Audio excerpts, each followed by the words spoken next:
নামটা পাঠিয়ে দিয়ে বলতে, দাদা সরি ও তো হিন্দু, এই চাকরি তো আমি দিতে পারবো না। ইসলামিক ব্যাংকিং পৃথিবীতে এখন নন মুসলিমদের মধ্যেও অনেক বেশি পপুলার হয়ে যাচ্ছে। হিন্দু, মুসলিম, বৌদ্ধ, খ্রিস্টান সমস্ত লোকের সংযোগ, লেনদেন এবং চাকরি ওই ব্যাংকে ছিল। আমি লক্ষ্য করেছি এই সংসদে অনেক অনুমান নির্ভর কথাবার্তা হয়। লাইফে কখন কি হয় গ্যারান্টি আছে? তাই ইন্স্যুরেন্স করুন সিটি ব্যাংকে, কারণ ইন্স্যুরেন্স করলে সিটিতে সুরক্ষা পাবেন নিশ্চিতে। আমি একটা ইসলামিক ব্যাংক এর ডাইরেক্টর, এখন জামাত ইসলাম করে, আগে করতো না। তাকে একদিন একটা চাকরির জন্য বললাম যে তোমার ব্যাংকে একটা চাকরি দাও। বললো দাদা নামটা পাঠিয়ে দেন। নামটা পাঠিয়ে দিয়ে বলতো, দাদা সরি ও তো হিন্দু, এই চাকরি তো আমি দিতে পারবো না।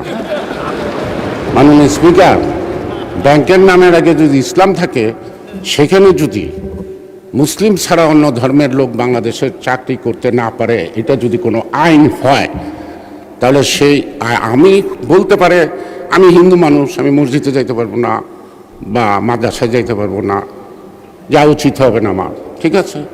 কিন্তু এটা তো ব্যাংক তো কোনো মসজিদ বা মাদ্রাসা না, সেখানে অন্য ধর্মের লোক চাকরি করতে পারে না। এটা কি বৈষম্য না ইনজাস্টিস?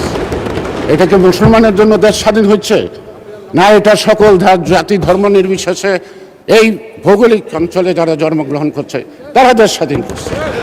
আমি মাননীয় স্পিকার আপনার মাধ্যমে এটার ব্যাখ্যা আমি চাইব, যেহেতু জানি না, আন্দালির রহমান পারতে বলতে পারবে এটার ব্যাখ্যাটা, এটা সত্যি কি না।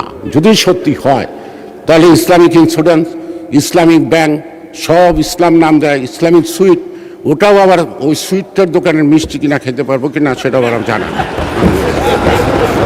সে কারণেই মাননীয় স্পিকার, আমার আগের বক্তব্যে এই ব্যাপারটা ছিল, যেহেতু উনি রেফার করেছেন তাই, যে এটা একটা ভুল মেসেজ যায় আর কি, যে ইসলামিক ব্যাংকিং এর ব্যাপারে। 2 মিনিটে বলুন। আমি জাস্ট 2 মিনিট একটু ক্লিয়ার করে দিই। please. মানে সংসদ, আপনাকে অনেক ধন্যবাদ। না, ইসলামিক ব্যাংকিং পৃথিবীতে এখন নন মুসলিমদের মধ্যেও অনেক বেশি পপুলার হয়ে যাচ্ছে। এটা আপনারা জানেন, আমরা সবাই জানি। তো সুতরাং এরকম কোনো এমবার্গো আমাদের নেই, কিন্তু কোনো ইসলামিক ব্যাংকের বোর্ড যদি ওরকম ধরে তাদের নিজস্ব পলিসি করে, সেটা সম্পর্কে আমার আইডিয়া নেই। বাট আমার ধারণা যে কেউ চাকরি করতে পারে ইসলামী ব্যাংকে। তবে যেহেতু ইসলামী ব্যাংকের কথা ইসলামের একটা অংশ এবং রিবাকে হারাম করা হয়েছে কোরআনে, আই এম শিওর যারা বোর্ডে বসবে তারা ইসলামিক ভ্যালুটা আপহোল্ড করবে, এবং আমার ধারণা ওখানে মনে হয় না কোনো নন মুসলিমের স্থান ওখানে থাকবে, আমার ধারণা যেটা। কিন্তু চাকরি যে কেউ করতে পারে এবং it is becoming extremely popular all over the world. আপনাকে ধন্যবাদ মাননীয় স্পিকার। আমি লক্ষ্য করেছি এই সংসদে অনেক অনুমান নির্ভর কথাবার্তা হয়। বাবু গয়েশ্বরচন্দ্র রায়, আপনাকে রেফার করার কোনো কিছুই না। আপনি ইসলামী ব্যাংকের কোনো কর্মকর্তা না, ইসলামী ব্যাংক সম্বন্ধে কোনো ধারণা নাই। এই ব্যাপারে ইসলামী ব্যাংকের গভর্নিং বডির কেউ যদি এখানে থাকে, উনি দাঁড়িয়ে হয়তো বলতে পারতেন, যার এই ব্যাংক পরিচালনা সম্পর্কে যার অভিজ্ঞতা আছে। আর যে বিষয়টা অত্যন্ত সেন্সিটিভ, এটা কমিউনাল ইস্যু এখানে রেজ করা হয়েছে। মাননীয় সদস্য শাহজাহান চৌধুরী, কিসের উপরে বলবেন আপনি? মাননীয় স্পিকার, আপনাকে অসংখ্য ধন্যবাদ।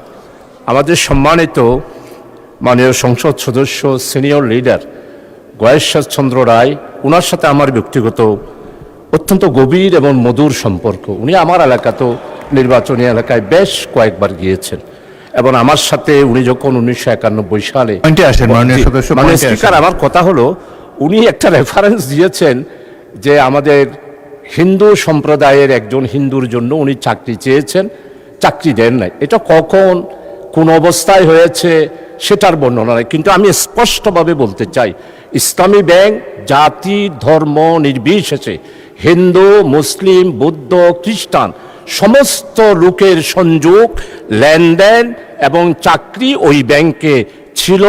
আপনারা খোঁজ নিলেই আমার সম্মানিত গয়েশ্বরচন্দ্র রায় বাবু, আমার নিজ এলাকা তো অনেক হিন্দু ইসলামী ব্যাংকে চাকরি করেছে। মাননীয় স্পিকার, এটাই আমার সংশোধনী। ধন্যবাদ মাননীয় স্পিকার। লাইফে কোনো কিছুর গ্যারান্টি নাই, তাই ইন্স্যুরেন্স করুন সিটি ব্যাংকে, কারণ ইন্স্যুরেন্স করলে সিটিতে সুরক্ষা পাবেন নিশ্চিতে।